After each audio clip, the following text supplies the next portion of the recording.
Entrevista! Serinha!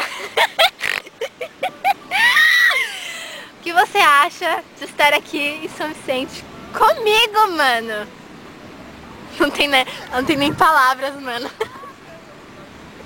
É muito emocionante. É muito emocionante. Brevemente estarei eu. Que isso, cara? Ui! Brevemente. Para, meu! Você é louca, velho. Você é louca. Brevemente eu estarei lá em Curitiba te visitando, tá bom? Olha que mar bonito. Os meninos estão Emocionados. estão... Tá vendo alguma coisa, então? É aquele pontinho verde. Um É o azul. Dani. Aquele pontinho tem um pontão.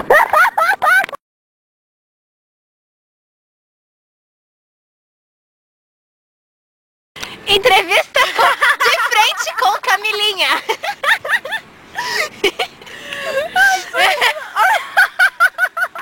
Ah, foi direto. Não, tipo, ela nem disfarça, tá ligado? Então, o que você acha? Boa. Opa, ela tem um consolo dentro. Opa! Esse é do bom! Nossa, hein? Não, é tipo, ela começa a rir, ela... Oi. O que você acha da nossa presença em São Vicente? Muito boa, muito boa. Dá pra animar os ares da área. Os ares da área.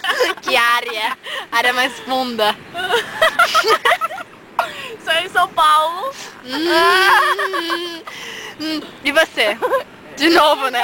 É a mesma pergunta. Segura aqui, ó. Você tem um remédio na orelha.